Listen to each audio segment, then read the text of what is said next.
I remember with the US presidential elections of 2024 that the left was complaining that they didn't have an actual left-wing Joe Rogan, and they were lacking on actual influencers to, spread the right message, and that's why Kamala Harris lost. And I think that's a bit of cope, but in some sense, maybe they are right. I remember that I was like in this scenario, giving my own thoughts, my takes on common sense and what I thought that was the right path for the United States. So I could say that I put my channel, the Battle Language Guy, to work on Donald Trump winning the 2024 elections. And I was there. And nobody was paying me. I did it because I wanted to. Now, why is this such an important distinction to make? Because right now, there's this huge scandal that it seems that dark money group is secretly funding high-profile Democratic influencers. And I'm just getting this from Wired magazine that, by the way, has been, this is the most baffling stuff, has been consistently left-leaning for a long time. So this calling out, this article by Taylor Lorenz, no less. I'm not going to, maybe you're not familiar with her work. Maybe she requires a dedicated video. But it's just like a kind of an expose of this initiative to pay left-wing influencers $8,000 a month so they can, amplify their voices. I'm not going to get into details, but it's very easy. It's like, let's say that you are a small left-wing creator, or you have some knack for political commentary and you don't know where to begin. Then you reach out to Chorus, which is the organization that, this is it's like a charity or something like that. And they analyze your case.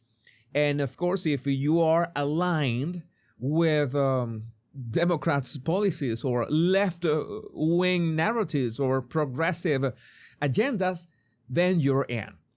The problem is that they claim to be non-partisan, and they are not. That is as partisan as you can get. And by the way, I need to show you one of the clips that they say that it's one of the clips that better explain how this works.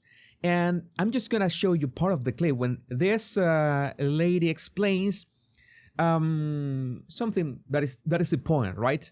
Of Chorus. Just watch this. People who work in politics on social media often have a hard time getting funding. It's hard to make it your job, but the right does a really good job of making it people's jobs, such that the political right actually pushes out 500 times as much content as the political left. That's an actual statistic every single day. They're outperforming us in volume incredibly because they just make sure that people can do it as a job. That's what this program is trying to accomplish, to counter the man. Yeah, it's at least she is coming forward in this way. It's as clear as you heard that. This is literally to counteract right-winger influencers, like counteract people like me. I could consider myself like a conservative. You know that I have a mixed bag of pure stuff, but I could be considered conservative. But she implies that right-wingers have been organized in some way. We are being paid in some way. No, that doesn't work like that. It's like maybe if we speak with common sense, it's easier for us to reach more people who are tired of the nonsense of the left.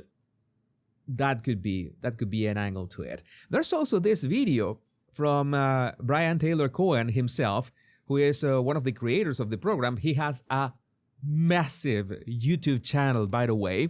A word or two about Brian. He's got a massive YouTube channel, has millions of views.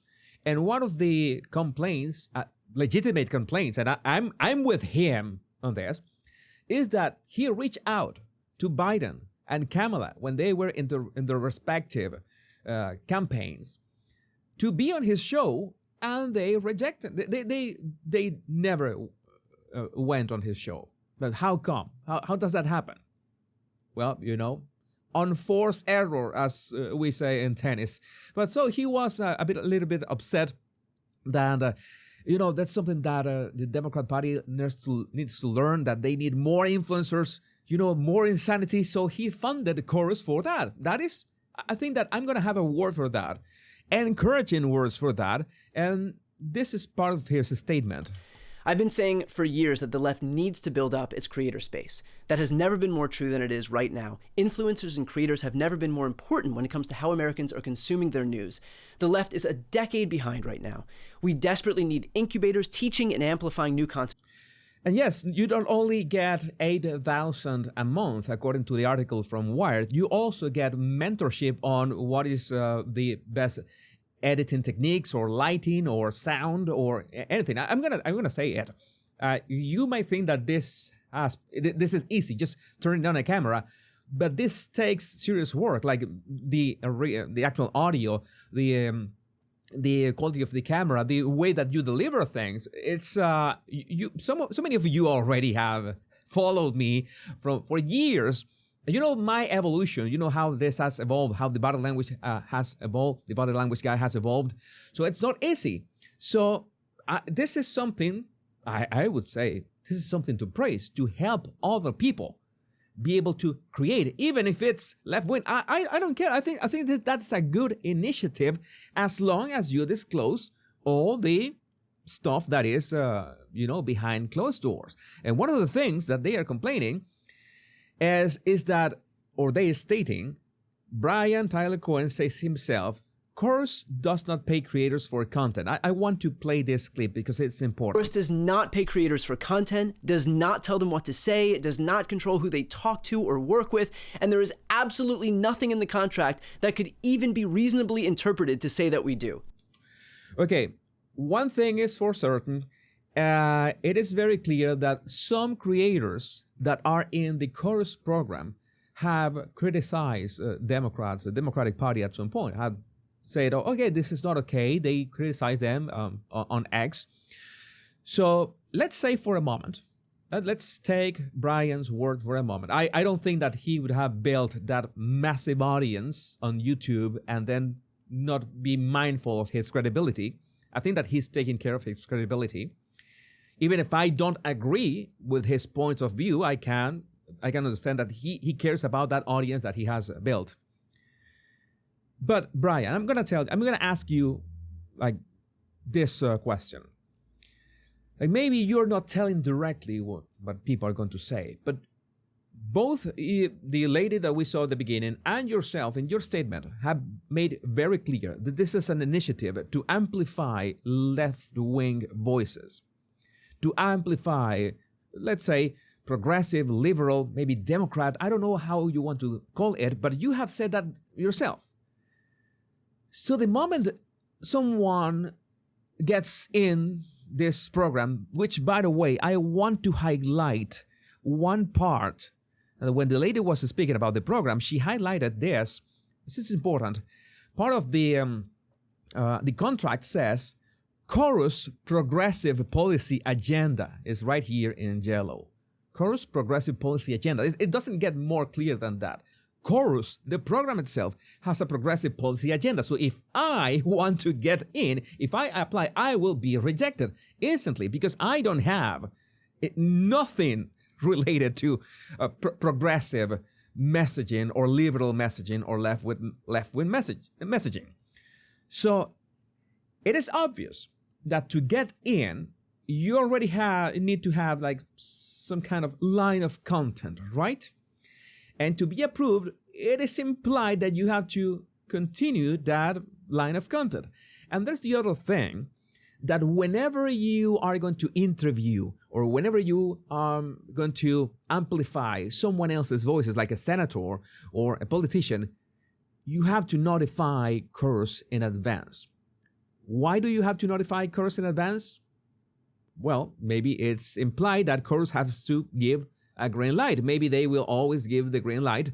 Maybe for these creators, it's not that hard it's not that easy to find these connections. Maybe Chorus uses this to get other creators on the same, in the same page, be able to interview all these senators as well, or Congress people. I don't know. But the problem is that this is a huge conflict of interest. You're saying, oh, we don't control your messaging, but you're paying people to amplify a progressive policy agenda. That is not nonpartisan. That is a conflict of interest. People are literally receiving money under a progressive agenda umbrella. A thing that people like me don't have. I am a true independent voice. Nobody pays me for anything. And that's why you know that I can get really crazy sometimes, because I don't respond. I have no masters. That is the true independence. If I receive, let's say, if I receive money from a right-wing incubator, that would be instantly a conflict of interest, because I would be receiving money from, people who have a specific agenda. And well, as for me, I don't want that. I prefer to be, completely independent, have any ties of any sort. But I want to make it clear that these initiatives like Curse, are inherently good. This is good because I want more people. I want, let's say, maybe more, even liberals. I want more liberal influencers, even if what they say make no sense. And in that case, it would be even fun. When you think about that, having more left-wing influencers is more nonsense out there. We will have more content to mock them and to make memes about them. Everybody wins. They have an $8,000 a month stipend, or I don't know how they call it. We have content mocking them. That is great. Maybe we can even debate them. That would be a possibility. Why not? So I think this is the right approach, and I think everybody needs the possibility. This is a beautiful career.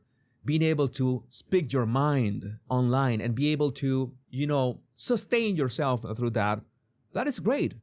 And I think that everybody deserves the possibility to have that opportunity. Why not? So in one sense, I applaud Brian Tyler Cohen's initiative. I applaud Chorus as an initiative. Just make sure that you are a bit more, more, how to say that, more open about that, more clear about that, because it seems that you haven't been that enough. But, well, I would like to know what you think about this in the comments. My name is Jesus Enrique Rosas. I'm the Bad Language Guy. Much love and bliss.